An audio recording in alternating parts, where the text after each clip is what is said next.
Bismillahirrahmanirrahim. Assalamualaikum warahmatullahi wabarakatuh. Alhamdulillah wassalatu wassalamu ala rasulillah ma ba'du. Sahabat Radio HSI, alhamdulillah jumpa kembali di hari Rabu malam yang berbahagia ini. Insya Allah kami akan menemani Anda dan sekeluarga sekalian dalam program konsultasi online COVID-19 HSI Peduli. Alhamdulillah ini merupakan pertemuan ketiga dari layanan konsultasi interaktif melalui Zoom tentang COVID-19 bersama dokter-dokter HSI Peduli. Sebagai informasi, jadwal konsultasi melalui Zoom ini dilakukan 2 kali dalam sepekan dengan jadwal yang mungkin akan bisa dilihat di monitor ya. Atau juga antum sekalian bisa mengklik pada link di dokter.hsi.id. Jadi ada tema-tema tertentu dan juga waktunya mungkin bisa dicatat atau nanti bisa di screenshot, bisa dibuat remind ya di jadwal handphone Anda sekalian.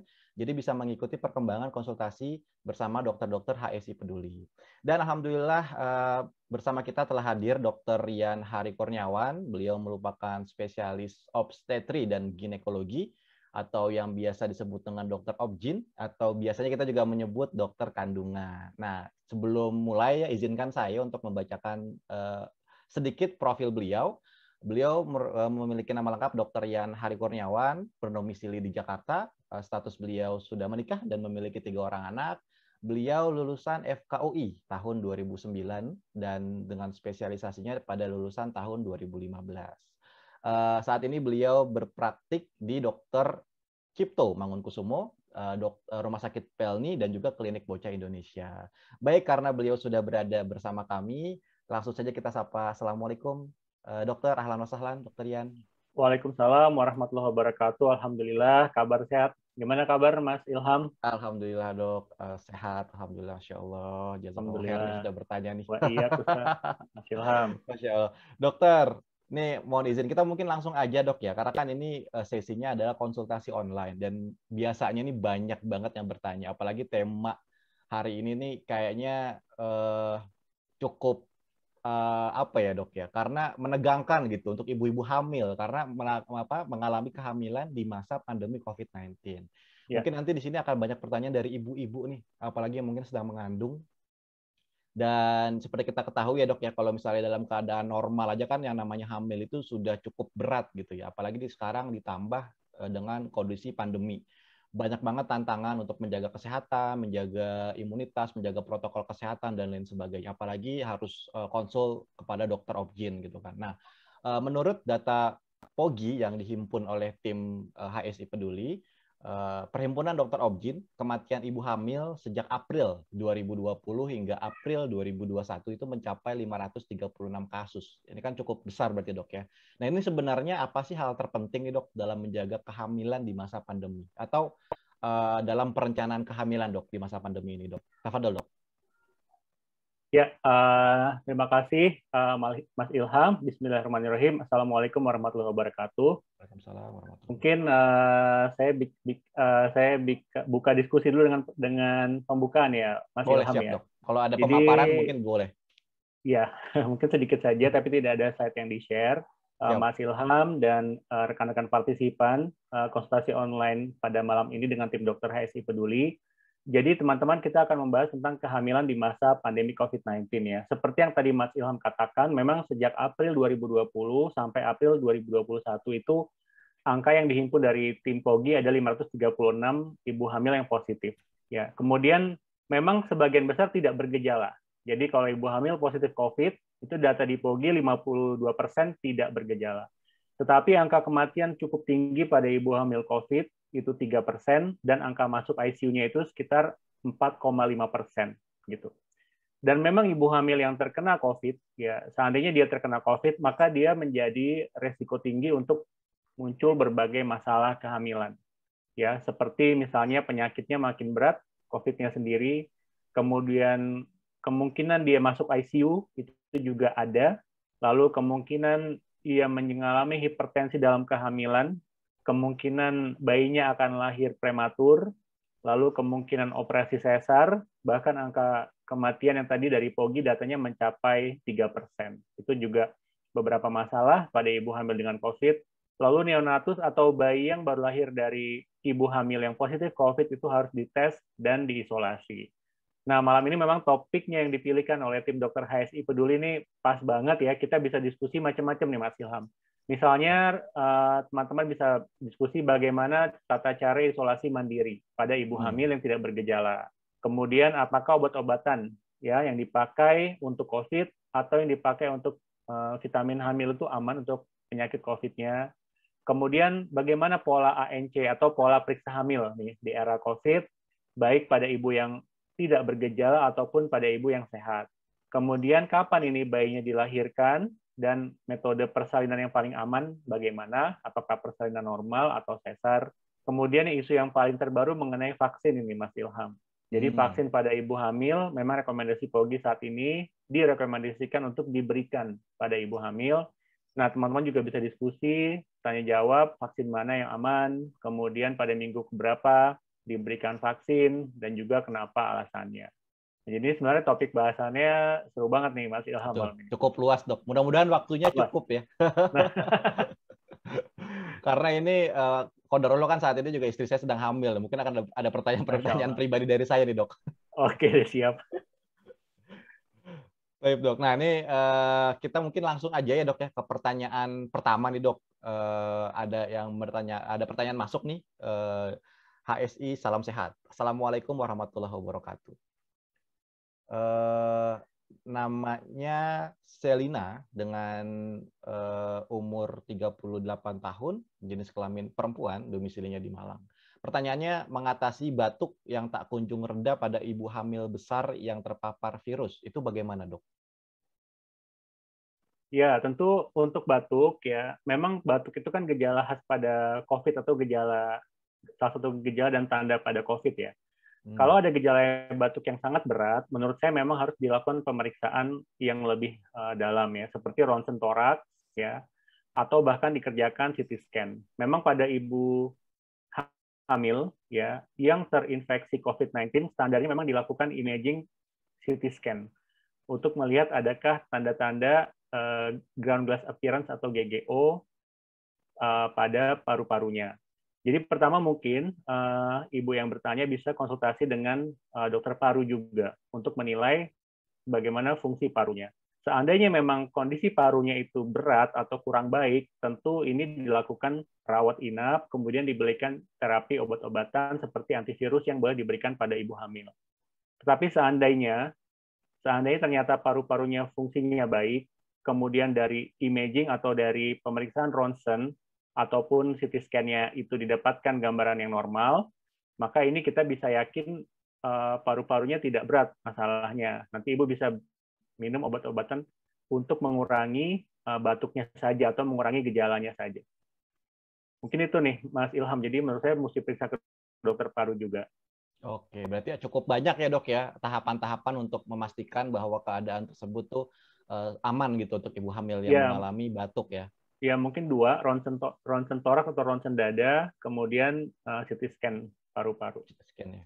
Baik, Dok, jazakallah khair nih. Semoga terjawab ya Ibu Selina, dan mungkin ini tadi saya Malang, belum Iya betul, yang dari Malang. Tadi mungkin saya juga lupa menginformasikan ya untuk para partisipan atau member yang masuk di Zoom, jika ingin melakukan pertanyaan bisa bertanya langsung dengan raise hand, dan saya ingatkan ya untuk pertanyaan harus sesuai dengan tema malam ini, yaitu mengenai kehamilan. Jadi untuk pertanyaan di luar dari tema, mohon maaf kita tidak bacakan.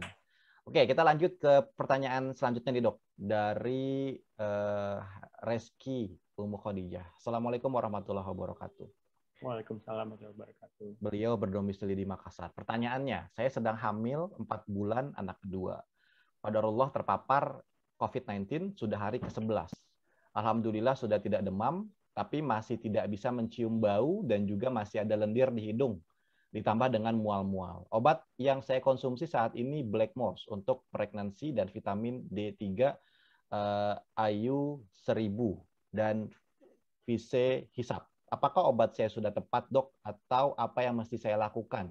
Karena setiap minum obat saya merasa tambah mual, Dok. Minum air putih pun terasa pahit. Syukur atas jawabannya, jazakallahu khair. Tafadhol, Dok. Ya, waalaikumsalam warahmatullahi wabarakatuh dari Mbak Reski di Makassar ya, jauh juga nih. Di Makassar udah malam nih ya, udah jam 9 lewat. Jam 8 lewat ya. Jam 8 lewat. Jadi untuk Mbak Reski. Jadi ya hamil 4 bulan atau sekitar 16-17 minggu, ya, ini masih trimester 2. Kemudian terpapar COVID hari ke-19, tidak Hari demam, ke-11 dok, alhamdulillah. maaf. Hari ke-11 ya. 11 betul. Alhamdulillah tidak demam, tapi masih ada anosmia dan masih ada lendir plus mual. Jadi beliau mengkonsumsi vitamin hamil, yaitu Blackmore's Pregnancy, itu baik, memang direkomendasikan. Kemudian vitamin D3. Nah, vitamin D3 dari rekomendasi POGI untuk ibu hamil yang terkena COVID disarankan menggunakan vitamin D3 dengan dosis 1.000 sampai dengan 5.000 unit per hari. Jadi ini sudah baik ini Mbak Reski, sudah konsumsi vitamin D 1.000 unit per hari ya. Kalaupun mau ditambah dengan vitamin D yang dosisnya lebih tinggi 5.000 itu pun masih dalam rekomendasi, jadi boleh. Kemudian Vise Hisap, memang dari rekomendasi POGI juga disarankan mengkonsumsi vitamin C 3-4 kali per hari. Jadi ini pun masih baik, masih tepat. Kalau Mbak Reski mau obat-obatan tambahan untuk kehamilannya, maka bisa konsumsi kalsium. Jadi di dalam formula obatnya Mbak Reski ini sudah sangat baik, cuma mungkin lebih baik kalau bisa ditambahkan kalsium, ya, tablet kalsium. Nah, tentu Mbak Reski setiap minum obat ada rasa mual ya, ada rasa mual. Nah, ini beberapa cara untuk mengurangi mual seperti ini. Mbak Reski bisa pisahkan minum obatnya. Jadi minum obatnya ini semua pasti dosisnya kan 1 kali sehari, mulai dari Blackmore's Pregnancy, vitamin D, dan kalsium nanti. Jadi itu bisa dijeda. Jadi tidak dalam sekali minum, tapi diberikan jeda. Minum yang satu, kemudian beberapa jam minum yang kedua, beberapa jam minum yang ketiga. Lalu strategi yang kedua, mungkin Mbak Reski bisa minum obat-obat anti mual, ya, obat-obat anti mual seperti ondansetron, ya, dengan dosis 4 mg atau 8 mg sekitar 30 menit atau 1 jam sebelum makan besar.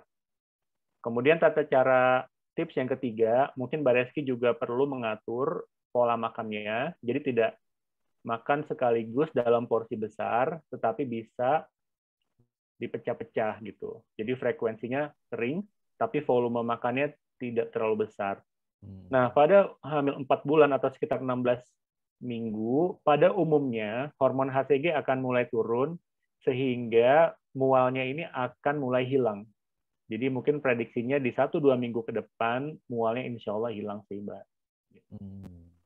Itu Mas Ilham. Baik. Mohon maaf dok, mungkin tadi saya mau coba memperjelas untuk jeda waktunya itu beberapa jamnya itu ada ketentuan khusus nggak, dok? 1 atau 2 jam, Mbak. 1 atau 2 jam. Nah, nanti konsumsi obat yang sama di besoknya diatur supaya jamnya sama. Misalnya vitamin jam 7 terus itu dok ya? Iya, misalnya Fit jam 7, Blackmore jam 8, kemudian kalsium jam 9. Kira-kira begitulah ya. Jadwalnya ya. Maka besoknya kira-kira disamakan jamnya. Oke. Terus juga mungkin apakah ini ada pengaruh dari mual karena usia kehamilan tersebut, dok? Nah, mungkin karena kan biasa kita tahu 4 bulan itu kan memang lagi ada mual-mual gitu ya. Iya, tentu Mbak Reski kan ini kehamilan anak yang kedua ya. Mungkin ada pengalaman juga di hamil yang pertama. Tapi memang pada ibu hamil trimester 1 ya, minggu ke-8, 9, 10 sampai dengan 15, 16 itulah titik di mana mualnya itu paling parah dan paling sering di situ memang. Jadi ada juga pengaruh kehamilan mualnya Mbak Reski. Ya, baik. Baik, dokter, jazakallah khair. Mudah-mudahan terjawab ya, Bu Reski. Tadi jawaban dari dokter udah cukup jelas sekali. Tadi saya hanya membantu untuk, biasa kan suka ada orang nanya tuh berapa jam waktunya karena butuh ya informasi yang jelas. Jadi tadi saya menambahkan itu aja. Oke, kita lanjut ke pertanyaan selanjutnya, dok. Ini dari Sastriani Zoula. Domisilinya di Depok, umurnya 34 tahun. Pertanyaannya, dok. Assalamualaikum warahmatullahi wabarakatuh. Pertanyaannya, dok. Waalaikumsalam warahmatullahi wabarakatuh. Saya positif COVID saat usia kehamilan 8 minggu. Gejala demam selama 9 hari. Kapan saya perlu vaksin pertama? Adakah treatment khusus untuk ibu hamil yang positif COVID? Jazakallah khair. Kasiran. Tafadhol, dok, jawabannya. Ya, waalaikumsalam warahmatullahi wabarakatuh. Nih pertanyaannya baik sekali ya. Di usia 34 tahun, alhamdulillah hamil 8 minggu. Jadi hamil 2 bulan nih. Hamil 2 bulan, ini masih awal sekali. Kemudian qadarullah terinfeksi COVID ya. Dengan gejala demam. Yang pertama, kapan perlu vaksin? Ya, pertanyaan pertama sangat baik sekali. Jadi pada perempuan atau kita semua sama ya, pada kita semua kalau terinfeksi COVID, maka secara otomatis tubuhnya itu akan membentuk antibodi, ya antibodi terhadap COVID secara alami, gitu. Nah, antibodi ini pada data-data penelitian biasanya akan bertahan di tubuh antara 3 bulan sampai 8 bulan. Nah, sebenarnya perlindungan untuk COVID itu sudah ada di tubuh, ya, dengan jeda waktu 3 sampai 8 bulan. Tetapi memang antibodi yang dibentuk dari infeksi, ya, dibandingkan dengan antibodi yang dibentuk dari vaksinasi, itu dikatakan para ahli beda. Jadi yang terbentuk dari infeksi penyakit biasanya tidak sekuat dan tidak sebertahan antibodi yang dibentuk oleh vaksin, gitu. Nah, jadi rekomendasinya pada kita semua yang pernah terinfeksi COVID, maka di vaksinnya itu sekitar 3 bulan setelah terinfeksi COVID. Ya. 3 bulan setelah terinfeksi COVID atau 3 bulan setelah sembuh. Jadi kalau Mbak yang menanya ini pada saat ini hamil 8 minggu kemudian terinfeksi COVID, maka paling nggak dia boleh vaksin lagi nanti setelah 3 bulan pasca sekarang ini. Begitu Mas Ilham. Karena di sana dikatakan antibodinya sudah mulai menurun. Nah, disitulah perlu vaksin. Jadi kalau sekarang nggak jadi prioritas buat vaksin. Baik. Nah, Jadi kemudian 3 bulan ada lagi tadi dok ya? Iya Mas Ilham. Kemudian adakah treatment khusus ya pada ibu hamil? Nah, ini memang pada prinsipnya sih tidak ada perbedaan terapi ya pada ibu hamil ataupun tidak. Tetapi memang nih pada trimester 1 ini masih masa-masa rentan. Jadi kalau janin itu Mas Ilham di 3 bulan pertama atau trimester 1 itu adalah proses pembentukan organ-organ. Jadi ini sangat rentan untuk obat-obatan yang harus dipilih konsultasi dengan dokter yang baik agar dipilihkan obat-obatan yang tidak mengganggu pembentukan organ pada janin. Ya, tetapi kalau dari keparahan penyakit COVID, ya ini dari data-data penelitian juga, memang yang paling kita khawatirkan kalau ibu hamil terinfeksi COVID di trimester 3. Jadi pada hamil-hamil besar itulah yang kita hati-hati gitu. Tapi kalau pada hamil trimester 1, biasanya fungsi-fungsi organ tubuhnya itu belum terlalu terganggu atau belum terlalu berbeda dengan wanita non-hamil. Jadi kemungkinan sembuh atau kemungkinan keparahannya masih sama dengan kondisi perempuan tidak hamil. Tapi kalau kenanya infeksinya di trimester 3, di minggu 36, bulan ke-9, nah itu tuh memang tubuh tuh hamil gede-gedenya gitu. Itu kondisi yang lagi lemah-lemahnya kena lagi serangan COVID. Nah itu memang kita harus paling hati-hati kalau serangan COVID di hamil-hamil besar, Mas Ilham. Oke. Ini saya mungkin menambahkan pertanyaan kali dok ya, karena kalau untuk yang ibu hamil besar itu kenapa dok harus ekstra hati-hati dok? Apakah nanti akan berpengaruh ke ibunya atau ke janinnya? Ya, yang pertama kalau kita lihat perubahan normal atau perubahan fisiologis pada ibu hamil ya, itu yang pertama memang ibu hamil saja itu cenderung terjadi inflamasi atau peradangan di tubuhnya. Yang kedua, ibu hamil saja yang tanpa COVID ya, itu juga cenderung ada hiperkoagulable. Jadi darahnya itu seperti agak sedikit lebih kental ya. Tapi ini secara normal. Nah, dua kondisi ini aja bisa memberikan gambaran kepada kita kalau kena infeksi COVID lagi, ya, yang itu akan meningkatkan inflamasi tubuh orang yang terinfeksi dan juga mengganggu untuk pembuluh darah orang yang terinfeksi itu makin parah gitu, makin berat. Jadi itu kira-kira yang menjadi alasan kenapa di trimester 3 ibu hamil yang kena COVID kalau serangannya berat itu biasanya memang ujungnya berat, bahkan ya tadi 3% kematian gitu. Masya Allah. Jazakallah khair, dokter ya, atas jawabannya nih dari Ibu Sastriani Zola tadi. Semoga terjawab ya Ibu ya. Oke, kita lanjut ke pertanyaan selanjutnya dok. Assalamualaikum warahmatullahi wabarakatuh. Waalaikumsalam warahmatullahi wabarakatuh. Dari Ibu Lia Julia Sari, umur 36 tahun, domisilinya di Pandeglang, Banten. Pertanyaannya, dok, apakah aman buat saya untuk program hamil? Saya pernah terpapar COVID, sejak konsumsi obat, haid saya tidak teratur, di hari keempat sudah bersih, biasanya 7 hari. Tafadhol dok. Ya, waalaikumsalam warahmatullahi wabarakatuh. Mbak Lia dari Pandeglang nih ya. Pandeglang tuh di Banten ya, Mbak Lia ya. Betul, Di di Banten. Banten. Nah, alhamdulillah nih mau rencana program hamil. Apa hamil pertama, apa hamil kedua nih, Mbak Lia? Tidak Sekarang umur disebutkan. 3, nggak sebut ya. Nah, Sekarang umurnya 36 tahun. Ya, baik. Jadi begini, kalau memang ada riwayat COVID dan memang sudah sembuh, ya sudah, nggak apa-apa. Langsung saja masuk program hamil. Nggak jadi masalah tuh, Mas Ilham. Ya. Tapi tentu kalau misalnya lagi infeksi COVID, kita prioritas penyembuhan sakit COVID-nya dulu. Ya, karena itu penyakit yang menyerang organ pernafasan, itu organ vital. Ya, jadi pada prinsipnya itu.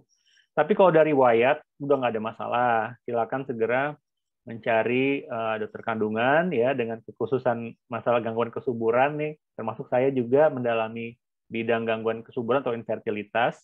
Itu langsung saja program hamil, Mbak Lia. Karena banyak faktor. Yang pertama dari sisi usia. Mohon maaf, usia 36 itu eh, kemungkinan keberhasilan ya, kemungkinan keberhasilan hamil alami ataupun hamil dengan bantuan ya teknologi itu semakin menurun.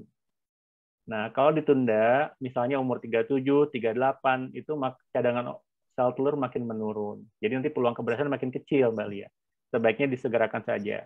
Kemudian setelah minum obat, haidnya tidak teratur, tetapi tadi penjelasannya Mbak Lia ya, tadi Mbak Lia menjelaskan ya Mas Ilham ya. betul Biasa dok. 7 hari, kemudian Betul, sekarang 4 hari. betul. Nah, apakah ini normal atau tidak? Gitu ya.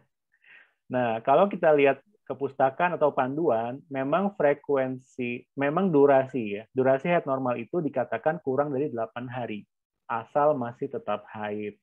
Gitu. Jadi kalaupun haid Mbak Lia itu 4 hari, ya itu masih dalam durasi menstruasi normal. Jadi jangan khawatir. Tapi tentu tadi Mbak Lia nggak menjelaskan ya siklusnya berapa hari, ya kemudian disertai nyeri haid atau tidak. Nah itu bisa memberi petunjuk-petunjuk kira-kira ada gangguan atau tidak. Tapi kalau dari durasi 4 hari, insya Allah masih normal itu Mbak Lia. Oke, baik. Ibu atau Mbak Lia sudah terjawab, mudah-mudahan terjawab sama Dokter Rian ya. Tadi jawabannya juga sudah cukup jelas. Kita Iya, lanjut insya Allah. ke pertanyaan selanjutnya dari Ibu Siswati. Assalamualaikum. Mohon maaf, mau nanya dok. Anak qadarullah terpapar COVID-19, sekarang dalam keadaan hamil 5 bulan. Keluhannya Ana sudah 3 pekan terpapar, sampai sekarang masih lemas dan belum kuat untuk berdiri. Mohon masukannya dok, apa yang harus Ana lakukan untuk melawan lemas tersebut. Syukran dok. Tafadhol dok. Ya, waalaikumsalam warahmatullahi wabarakatuh. Kepada penanya ya, nih qadarullah hamil sekitar 5 bulan kemudian terinfeksi COVID ya, dengan gejala lemas dan tidak kuat berdiri. Yang Betul. pertama tentu kehamilan normal tidak membuat pasien ini menjadi lemas dan tidak bisa berdiri ya. Hamil normal itu fungsi tubuhnya masih normal dan perempuannya juga normal saja seharusnya. Nah, maka perlu dicari Ibu apa penyebab lemas dan tidak bisa berdirinya ini nih ya. Mungkin kalau saran saya memang Ibu bisa ke rumah sakit ya, kemudian perlu dilakukan pemeriksaan tidak hanya dengan dokter kandungan, yang pertama dengan dokter paru tentunya karena saat ini terinfeksi COVID. Tetapi dari pengalaman dan pengamatan saya ya Mas Ilham, yang infeksi COVID pun tidak sampai gejalanya itu betul-betul sampai lemas dan tidak kuat berdiri. Ya biasanya gejalanya kalau yang ringan atau sedang itu demam, kemudian batuk, kemudian pilek, ya beberapa hilang gangguan penciuman, dan ada juga yang diare. Tapi kalau sampai ibu lemas dan tidak kuat berdiri, ini mungkin perlu dibantu oleh dokter yang lain seperti dokter spesialis saraf. Kemudian mulai dicari apa penyebab lemasnya. Ya, bisa jadi ada gangguan elektrolit misalnya atau gangguan gula darah. Nanti akan dilakukan pemeriksaan darah lengkap Mas Ilham. Baik, baik, baik. Ada tambahan lain dok? Atau cukup? Cukup, insya Allah cukup. Baik. Demikian Bu Siswati ya. Tadi juga ibunya tidak menginformasikan usia gitu ya, dan ini kehamilan yang keberapa. Beliau di mana ya, Mas Ilham? Tadi juga nggak disebutkan dok. Oh, nggak Jadi disebutkan cuma apa di menyebutkan nama kota saja. atau di Betul. daerah. Betul. Mudah-mudahan tadi yang dijelaskan sama dokter ya menjawab pertanyaan dari Ibu Siswati. Kita lanjut ke penanya selanjutnya. Assalamualaikum warahmatullahi wabarakatuh. Waalaikumsalam warahmatullahi wabarakatuh. Dari Nabila, usianya 24 tahun, domisilinya di Gresik. Pertanyaannya, Gresik. saya saat ini sedang hamil 4 bulan anak pertama. Apakah perlu untuk setiap bulan rutin cek ke puskesmas, sedangkan di puskesmas masih penuh dengan pemeriksaan penderita COVID? Terima kasih. Wassalamualaikum warahmatullahi wabarakatuh. Tafadhol, Dok. Waalaikumsalam warahmatullahi wabarakatuh, Mbak Nabila ya. Anak pertama kayaknya nih ya, umur baru 24 tahun ya. Hamil 4 bulan. Betul, Masya Dok. Anak Allah. pertama tadi sudah di-mention. Iya, memang anak pertama ini ibunya khawatir, bapaknya juga khawatir juga ya. Beda kalau udah anak kesekian ini Mas Ilham. Jadi untuk Mbak Nabila memang begini, untuk pemeriksaan hamil ya, kalau yang standar itu dulu WHO mensyaratkan 4 kali, yang standar ya. Jadi di 3 bulan pertama 0 sampai 12 minggu atau 14 minggu, lalu di 3 bulan kedua 14 sampai 30 sampai 28 minggu. Kemudian di 28 sampai 36 sekali, di atas 36 sekali. Dulu WHO rekomendasinya 4. Kemudian berubah menjadi 6. Ya, berubah menjadi 6. Nah, tapi sekarang memang kondisinya COVID ya, layanan kesehatan juga penuh dengan kemungkinan pasien COVID dan orang yang periksa COVID. Nah, apakah perlu periksa hamil setiap bulan? Memang saran dari rekomendasi dari POGI juga sama dengan rekomendasi dari Society Internasional. Saat ini sebenarnya tidak perlu dilakukan ANC per bulan, ya, tidak perlu dilakukan ANC per bulan. Jadi bisa saja ditunda dulu, ya, kecuali memang ibu ada keluhan. Yang pertama itu, ya. Yang kedua, memang sebaiknya Mbak Nabila kita lihat dulu pernah dilakukan paling tidak pernah dilakukan USG atau tidak di 3 bulan pertama. Karena itu penting sekali untuk menentukan apakah janinnya ini paling tidak sekali dilihat secara USG normal atau tidak. Ya, jangan-jangan bayinya kembar misalnya, ya. Atau kehamilannya dari awal ada masalah, misalnya, ya. Tapi kalau pernah di USG sekali, ya, di trimester 1 dan dokter yakinkan aman, itu memang bisa dilakukan penundaan, tidak ANC dulu, tidak periksa hamil dulu. Nah, berikutnya Mbak Nabila bisa lakukan modifikasi seperti telekonsultasi. Ya, beberapa rumah sakit itu sudah membuka layanan konsultasi keluhan kehamilan. Jadi bisa tatap muka dengan dokternya, kemudian diskusikan dengan dokternya, ada keluhan atau tidak. Ya, pada trimester 2, 4 bulan ini, biasanya dokter menanyakan, adakah keluhan perutnya kram, ada keluhan flek atau tidak. Ya, tapi kalau gerak janin memang belum dirasa untuk hamil 4 bulan. Jadi itu telekonsultasi. Nah, seandainya memang perlu betul ke rumah sakit, sebenarnya Mas Ilham, dari rumah sakit yang ada, karena saya pun juga bekerja di beberapa rumah sakit di Jakarta, ini kan COVID sudah berlangsung cukup lama ya. Nah, kami sebenarnya di rumah sakit sudah melakukan upaya-upaya, ya, modifikasi layanan, bagaimana caranya supaya pasien itu sangat minimal untuk terpapar kemungkinan COVID gitu. Dengan protokol kesehatan, dengan alur yang berbeda. Nah, itu sebenarnya untuk Mbak Nabila, seandainya memang dibutuhkan ke rumah sakit, saya rasa sah-sah saja. Rumah sakit juga saya rasa udah adaptasi. COVID sudah berlangsung sekian lama, sudah adaptasi juga. Jadi mungkin itu prinsipnya Mbak Mas Ilham untuk periksa hamil di era COVID ini. Masya Allah. Taib, Dok. Semoga menjawab pertanyaan dari Mbak Nabila ya. Semoga ini di kehamilan yang anak pertamanya tadi juga agak khawatir ya. Mudah-mudahan diberi ketenangan dan dimudahkan sama Allah. Amin, Allahumma amin. Baik, kita lanjut ke pertanyaan selanjutnya, Dok. Assalamualaikum warahmatullahi wabarakatuh. Waalaikumsalam warahmatullahi wabarakatuh. Dari Ibu Fajar Oktariani, usianya 39 tahun, asal daerahnya Lembang, Kabupaten Bandung Barat, Jawa Barat. Alhamdulillah sedang hamil 20 minggu, kehamilan anak yang kelima, Dok. Anak ketiga BO usia kandungan 15 minggu. Mau bertanya, apakah baik untuk mengkonsumsi obat herbal selama hamil dikala alergi dingin seperti batuk sering kambuh, seperti buat air jahe, gula merah, air jeruk hangat madu. Dikarenakan tidak pernah minum obat kimia selama masih bisa ditangani oleh herbal karena mau berobat. Oke, mohon maaf ini saya kurang paham karena kalimat selanjutnya nih. Karena mau berobat sekarang riskan kalau ke layanan kesehatan. Masa sekarang riskan di sore. Masa sekarang riskan kalau harus ke pelayanan kesehatan umum atau klinik dan masih ragu untuk vaksin COVID-19. Jazakumullah khair kasiran untuk jawabannya. Tafadhol, Dok. Ya, Waalaikumsalam warahmatullahi wabarakatuh. Ini Mbak Fajar ya, usia 39 di Lembang, hamil 25 minggu atau sekitar 6 bulan ya, anak udah hamil kelima ini. Masya Allah, Allah berikan keturunan cukup banyak ya. Tapi memang anak yang ketiga itu tidak berkembang dan keguguran itu maksudnya. Jadi yang pertama, Mbak Fajar ya, untuk konsumsi herbal seperti air jahe, ginger ya bahasa Inggrisnya, kemudian air jeruk hangat madu itu nggak ada masalah sama sekali, Mbak Fajar. Itu boleh saja kalau misalnya memang di Lembang mungkin udaranya dingin ini Mas Ilham ya. Betul. Jadi alergi dingin, sering kambuh, batuk. Itu boleh saja, silakan tidak masalah ya. Kemudian untuk menghindari obat kimia selama masih ditangani oleh obat herbal. Nah ini memang kita cukup harus hati-hati juga, harus bijak juga ya. Yang pertama,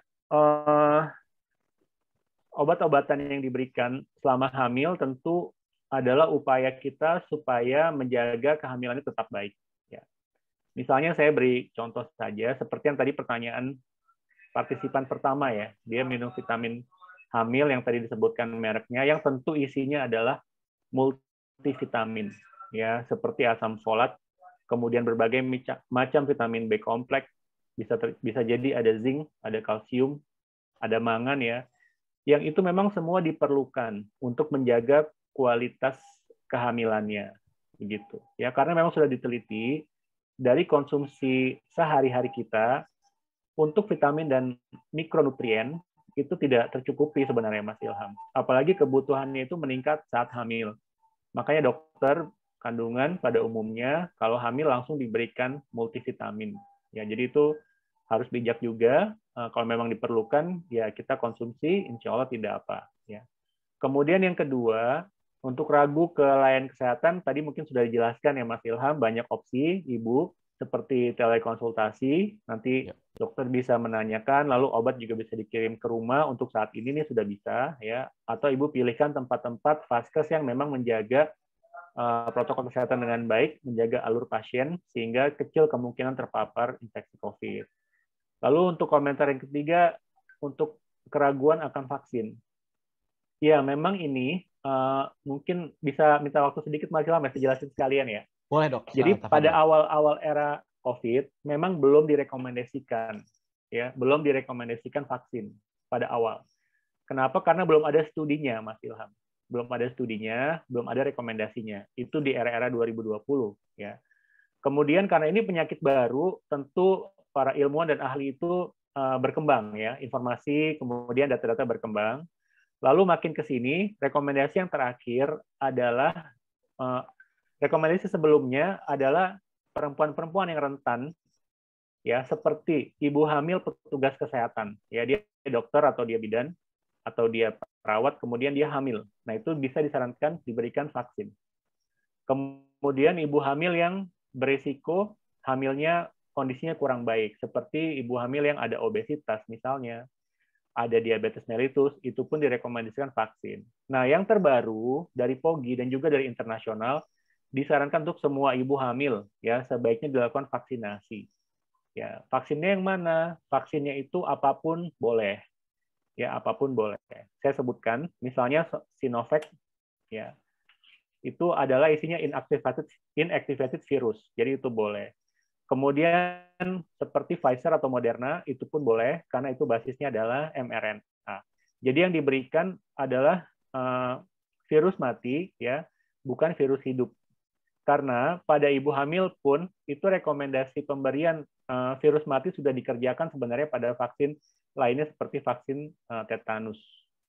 Jadi itu sudah ada analoginya dan juga sudah ada studinya di luar negeri yang mendapatkan hasil itu tidak ada perbedaan, jadi tidak ada bahaya untuk ibu hamil yang diberikan vaksin COVID-19. Gitu. Lalu kapan diberikannya? Memang disarankan diberikan setelah lewat dari trimester 1. Jadi suntik vaksinnya itu starting di minggu 13.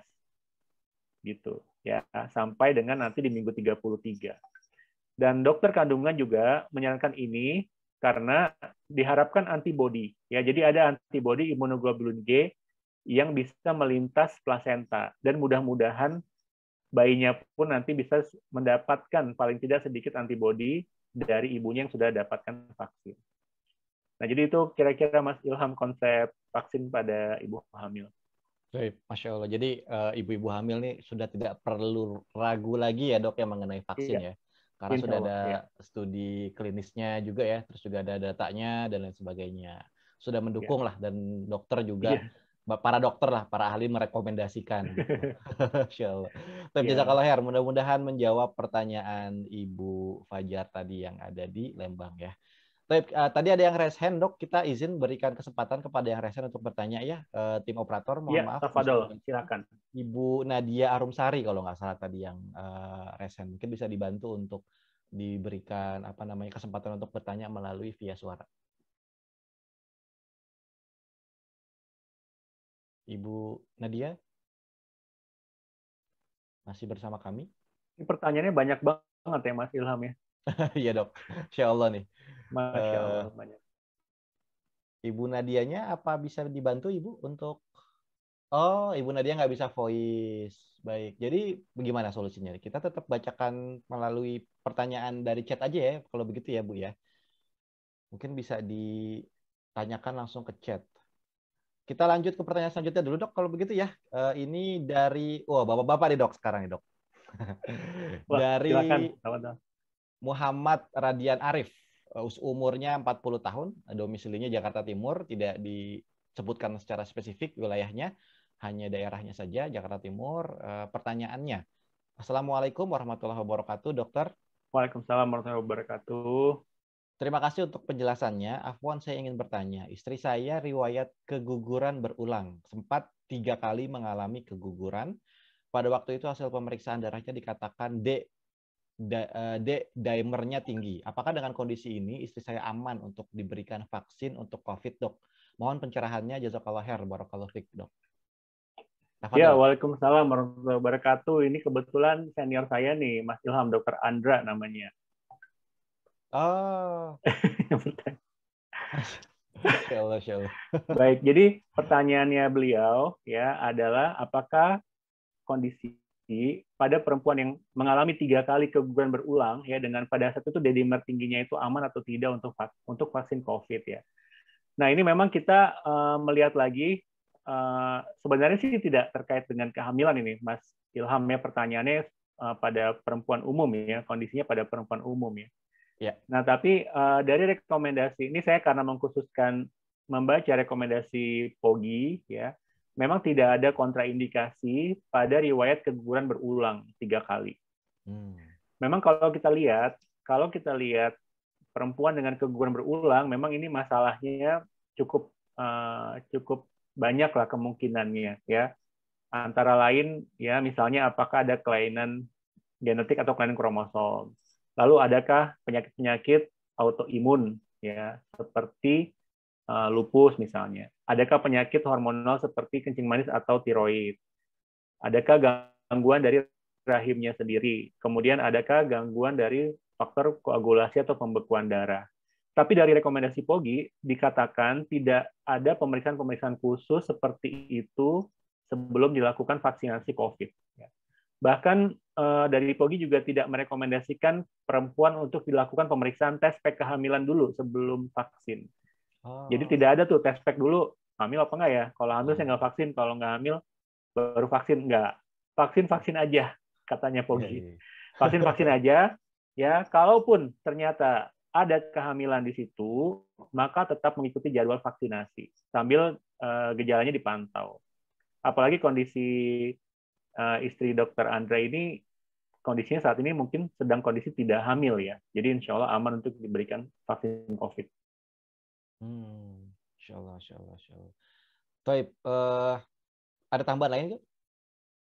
Cukup, Untuk Mas jawabannya? Ilham. Oke, cukup. Baik, jazakallah khair, Cukup, dokter. insya Allah cukup. Mudah-mudahan menjawab pertanyaan Wah, iya. Pak Dokter Insya Muhammad Allah. Radian Arif nih. Insya Allah. Ya. Insya Allah. Baik, kita ada yang resen lagi nih, dok, dari Ibu Nur Lelawati. Ini tafadhol, Bu Nur Lelawati, bisa dibantu ya untuk di unmute, mungkin bisa bertanya langsung kepada dokter. Tafadhol. Bu Nur Lelawati. Ya, bismillah. Baik. Assalamualaikum warahmatullahi wabarakatuh. Waalaikumsalam warahmatullahi wabarakatuh. Ana izin bertanya, Dok. Udah sebulan lebih Ana dinyatakan negatif dari COVID. Nah, tapi Ana masih mengalami gejala-gejalanya, keluhan-keluhannya maksudnya. Seperti kayak masih ada lendir dan dahak, terus bagian punggung masih sakit, dan rambutnya banyak yang rontok. Nah, tapi Ana udah berhenti minum obat-obatannya, Dok. Jadi Ana ingin bertanya, ikhtiar apa yang mesti Ana lakukan untuk menanganinya gitu? Apa harus bekam atau yang semacam penyembuhan dari alami gitu, Dok? Itu aja. Jazakumullahu khairan. Wah, iya, kepada penanya, Mas Ilham tadi ini kondisinya kan 1 bulan lebih sudah negatif COVID ya. Iya, Dok. Ini tadi apakah sedang hamil atau tidak ini kondisi Ibu? Enggak, Dok. Enggak ya? Ya, baik. Ya, jadi sebenarnya penanganan COVID itu prinsipnya memang karena infeksinya itu tempatnya di saluran nafas, ya, utamanya memang Ibu, saran saya konsultasi ke dokter paru atau dokter penyakit dalam. Yang pertama itu ya, karena dokter kandungan memang kami tidak menangani perempuan umum dewasa, tapi menangani memang kehamilan yang memang disertai COVID. Yang pertama itu. Kemudian yang kedua, kalau memang PCR-nya sudah negatif, sudah sembuh, artinya virusnya kan sudah tidak ada. Nah, gejala-gejala sisa, menurut saya, pendapat saya, tapi saya memang bukan ahlinya ya, untuk hal seperti ini, gejala-gejala sisa bisa diobati dengan obat-obatan yang sifatnya menghilangkan gejala. Seperti ada lendir dan dahak, bisa minum obat pengencer dahak, kemudian nyeri di punggung, bisa diberikan obat-obatan anti-inflamasi atau anti-nyeri. Lalu untuk rambut rontok, terus terang, Ana nggak bisa jawab nih, Mas, karena keterbatasan pengetahuan nih untuk penyakit-penyakit gangguan rambut ya. Mungkin ini bisa diskusi dengan dokter spesialis kulit ya. Tetapi bisa saja Ibu, ini adalah gejala-gejala sisa dari COVID yang mudah-mudahan bisa ditangani dengan baik, insya Allah. Baik, jazakallah khair, Dok. Semoga terjawab ya pertanyaan dari Ibu Nur Lelawati tadi. Kita lanjut ke pertanyaan dari Palu nih, Dok, dari Palu, Sulawesi Tengah. Assalamualaikum warahmatullahi wabarakatuh. Jauh nih. Waalaikumsalam warahmatullahi wabarakatuh. Dari Adisti Cikal Maulidia, perempuan harusnya nih kalau namanya seperti ini. Usianya 30 tahun. Afwan, Dok, saya mau bertanya. Alhamdulillah sekarang saya hamil masuk 3 bulan. Bulan kedua kehamilan saya positif COVID. Tepatnya awal bulan Juli kemarin. Tapi saya sudah 2 kali vaksin. Yang saya alami, Dok, sampai sekarang masih suka lemas, masih suka rasa muntah, dan masih berlendir parah, Dok. Bagaimana solusinya, Dok? Tafadhol, Dok. Jazakumullah khair. Ya, waalaikumsalam warahmatullahi wabarakatuh. Pada Mbak Adisti di Palu ya, Palu 2018 gempa ya, ada bencana gempa. Saya juga pernah ke Palu waktu itu ya, kotanya di pinggir pantai.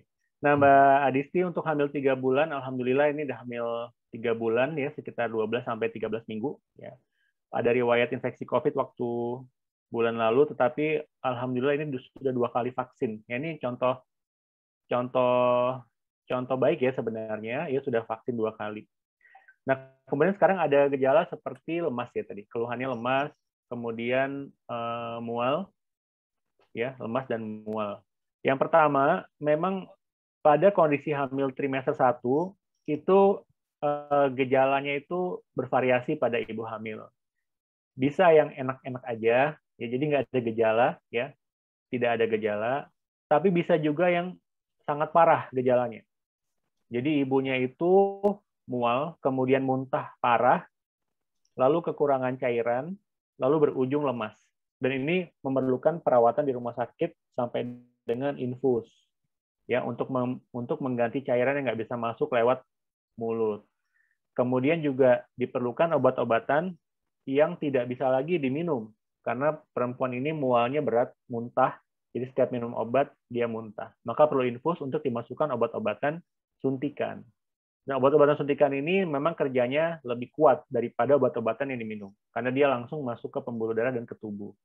Nah, jadi untuk Mbak Adisti, pertama, bisa jadi ini adalah efek dari hamil awalnya, kalau menurut saya ya, hamil awalnya. Jadi saran saya untuk gejala yang lemas ini sebaiknya memang tidak di rumah saja, tapi harus pergi ke dokter, kemudian nanti ada pemeriksaan-pemeriksaan yang menilai apakah mual muntahnya parah dan apakah Mbak Disti masih cukup cairan atau sudah kurang cairan.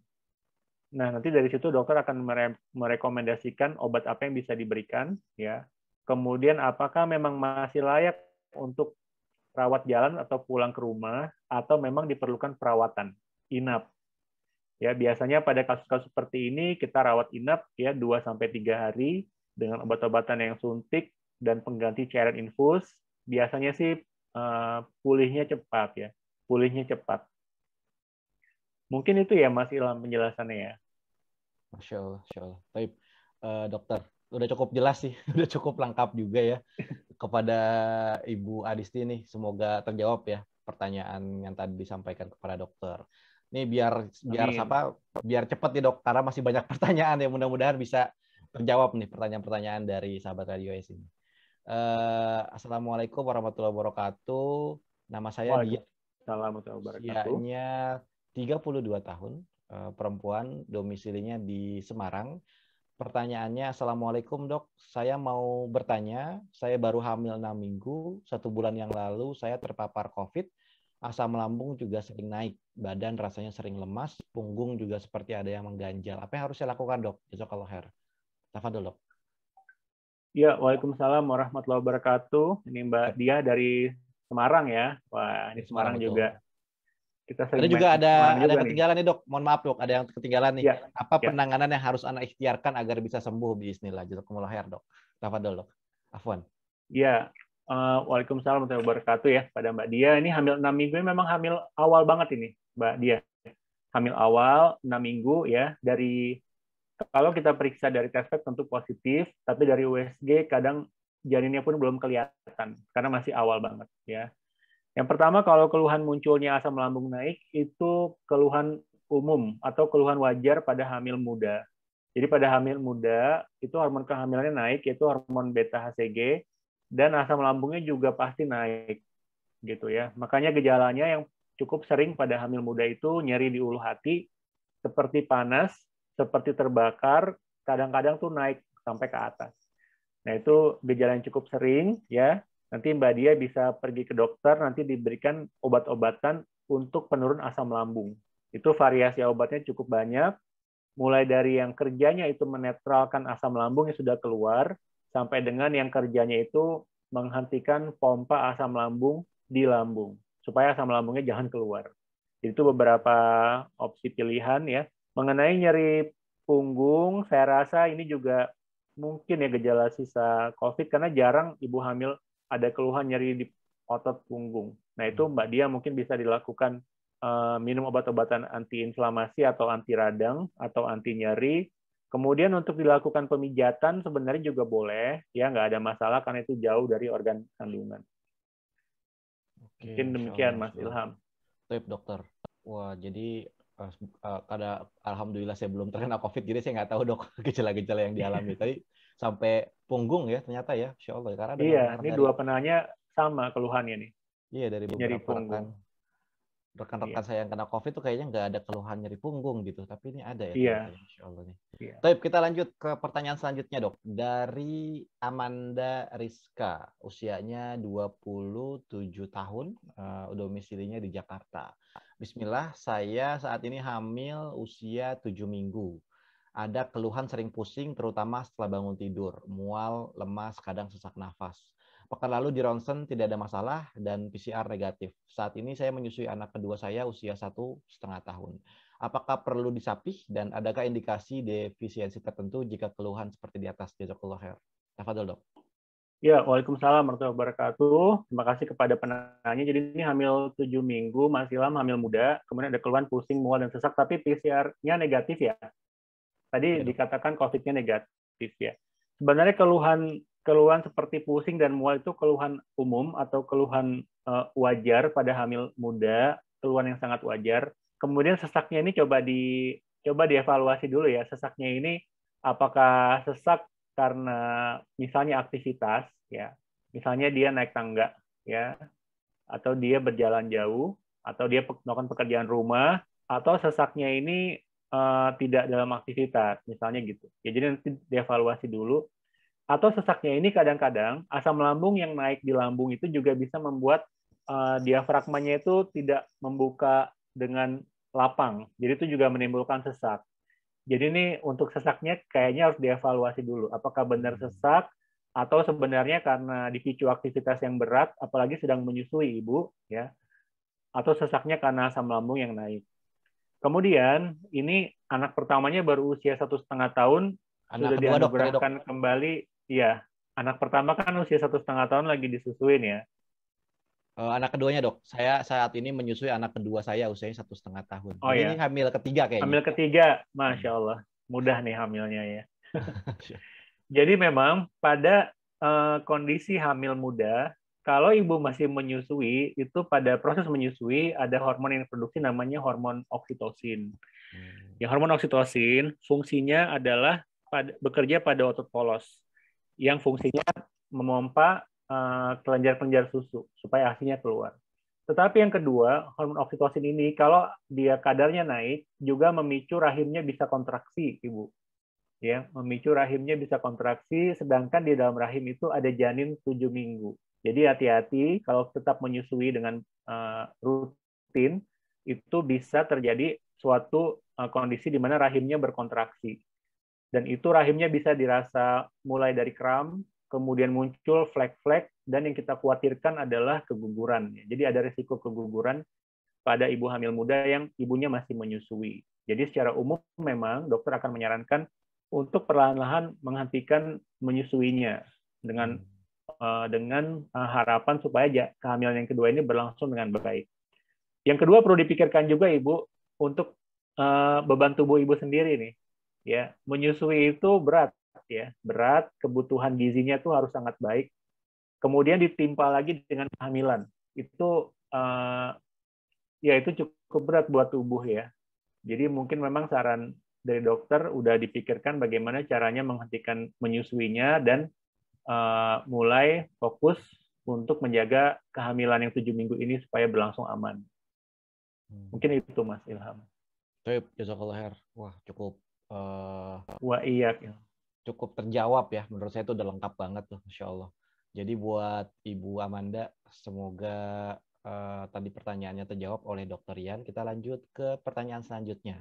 Dari Ummu Hafsah di Sidoarjo, Jawa Timur, Dok. Siap, Ummu Hafsah ya. Betul, 27 tahun usianya. Assalamualaikum, dokter. Mohon solusinya untuk anak promil. 8 bulan lalu sempat keguguran di usia kandungan 8 bulan. Mengingat bulan lalu merawat ibu, kakak, dan adik Ana yang terpapar COVID-19. Namun, alhamdulillah Ana dalam keadaan baik, tidak bergejala dan sebagainya. Apakah ada terapi herbal yang direkomendasikan bagi Ana? Jazakumullah khair. Tafadhol, Dok. Wah, jazakallah khair kepada penanya. Ini maksudnya untuk promilnya ya? Atau betul. Untuk Dok, mohon solusinya untuk anak promil. Karena 8 bulan lalu tuh sempat keguguran di usia kandungan yang 8 bulan. Lalu baik. Juga mungkin karena kelelahan kali dok ya, karena merawat ibu, kakak, dan adik yang keluarga ya. Betul, terkena COVID. Namun alhamdulillah Ana dalam keadaan baik. Terus tidak ada gejala apa-apa dari merawat keluarga tersebut. Nah, apakah ada terapi herbal yang direkomendasikan bagi Ana untuk program hamil kembali sepertinya ya pertanyaannya? Ya, ini Masya Allah sekali ya Mbak Ummu Hafsah ya. Semoga Allah mengganti kebaikan Mbak Ummu, kemudian juga keguguran di 8 bulan itu ya. Jadi yang pertama, ini mungkin istilahnya nih, kita perlu luruskan ya. Kalau kita bicara keguguran, itu artinya adalah keluarnya janin di usia kurang dari 20 minggu. Atau kurang dari 5 bulan. Nah, jadi kalau di hamil 8 bulan, ya itu 8 bulan kan 34 minggu. Itu bukan keguguran lagi istilahnya ya. Apakah itu ada kematian janin, kemudian janinnya lahir, atau janinnya lahir begitu, kemudian meninggal di luar, ini maksudnya belum terlalu jelas Mbak Ummu ya. Tapi kalaupun bayi 8 bulan lahir itu kan sudah besar ya, udah sekitar 2 kilo lebih. Ya, seharusnya sih memang kalau lahirnya hidup, insya Allah bisa bertahan di 2 kilo lebih pada berat bayi segitu ya. Nah, yang pertama itu, kemudian untuk promil, ini usia 27 tahun Mbak Umu, insya Allah peluang keberhasilan hamilnya tuh masih tinggi.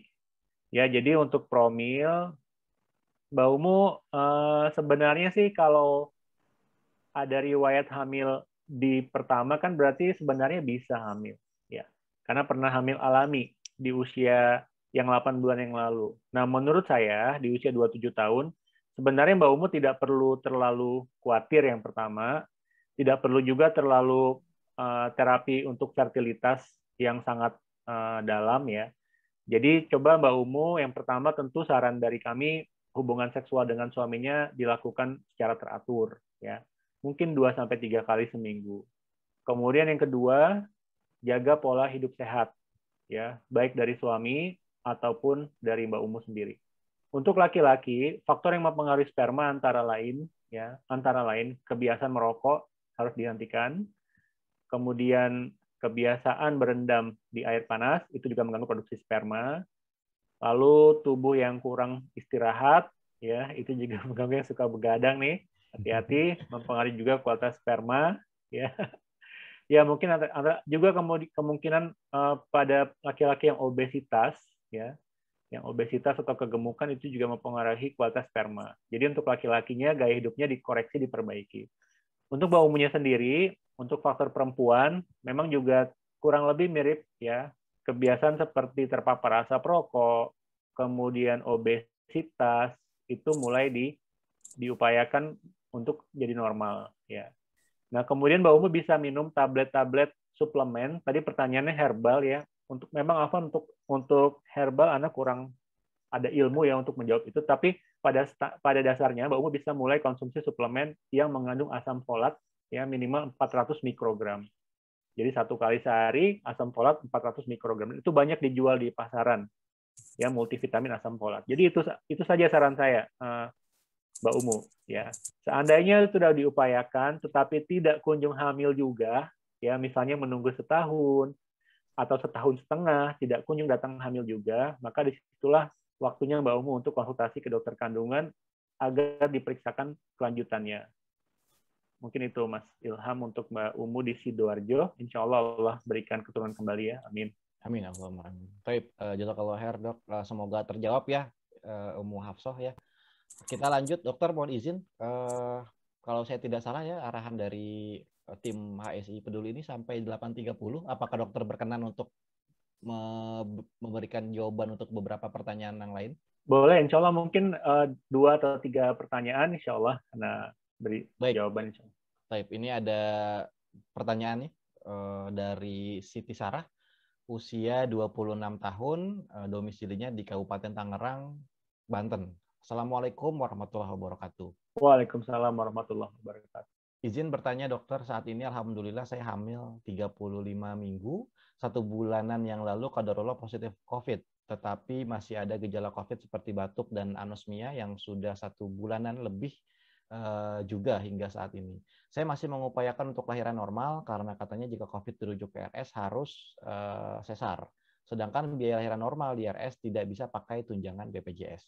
Bagaimana saran terbaiknya ya dok? Karena belum swab lagi dari sebulan lalu. Disarankan untuk swab minggu depan oleh bidan. Jazakallah khair dok. Tafadhol dok. Naam, kepada penanya dari Tangerang ini ya, Siti Sarah, dekat dengan kita ini, dengan Jakarta. Ya. Betul dok. Pada Mbak Sarah, jadi alhamdulillah hamil 35 minggu ya, ini sekitar 8 bulan. 1 bulan lalu sebenarnya positif COVID. Sebenarnya langkah yang dikerjakan Mbak Sarah, kita pastikan dulu ya, memang direncanakan swab dulu. Jadi swab saja dulu minggu depan, di usia 36 minggu, toh kehamilannya tidak ada masalah untuk saat ini, kalau saya lihat dari pertanyaannya ya. Seandainya swabnya negatif, alhamdulillah, berarti nggak ada masalah Mbak Sarah, ya, seperti hamil biasa saja. Ya. Kemudian kalau swabnya ternyata positif di minggu 36, memang yang pertama, tidak ada saran untuk dilakukan buru-buru dilahirkan bayinya, ya. Karena COVID-nya saja itu tidak ada. Pada COVID yang gejala ringan atau gejala sedang atau tidak bergejala. Berikutnya, kalau memang COVID-nya itu memberikan gejala yang berat, ya seperti sampai dengan sesak nafas, kemudian saturasinya turun, nah ini dokter akan mempertimbangkan untuk mengeluarkan bayinya nih, ya. Kenapa? Karena kalau kondisinya sudah mengancam nyawa ibu, memang upaya-upaya melahirkan itu dipikirkan oleh dokter memudahkan untuk pengobatan ibu dan memberikan keberhasilan pengobatan untuk bantuan nafas ibu. Ya. Nah, seandainya COVID-nya positif, gejalanya ringan-ringan saja, ya.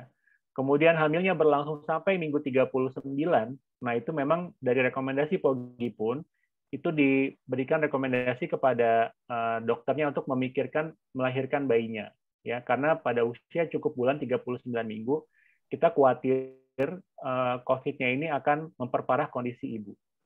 Nah, mengenai metode persalinannya memang tidak ada yang khusus menyuruh sesar dibandingkan per vaginam, itu tidak ada yang khusus. Itu memang itu pertimbangannya kembali ke dokter dan ke rumah sakitnya, ya.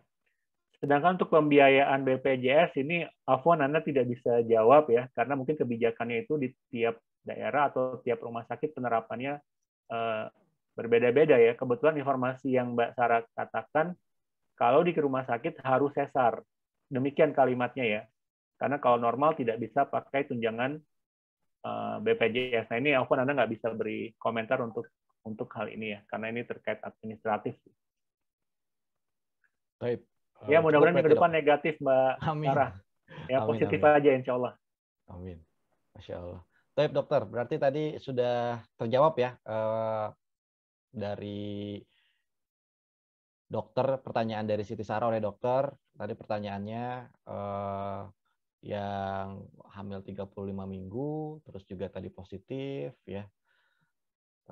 Terus juga tadi BPJS dan sampai rencana persalinan menggunakan BPJS di rumah sakit. Kita lanjut ke pertanyaan selanjutnya dari Husnul Safinah, usia 31 tahun, domisilinya di Balikpapan.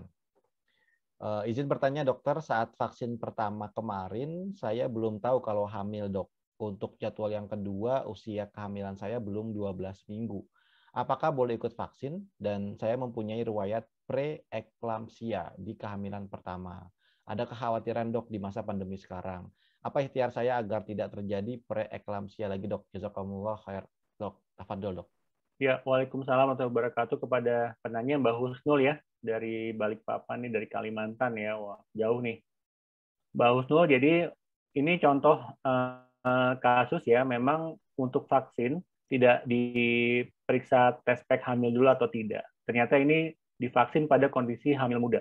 Ya, dan akan vaksin kedua di usia yang kurang dari 12 minggu. Dari rekomendasi POGI tetap dikerjakan vaksin.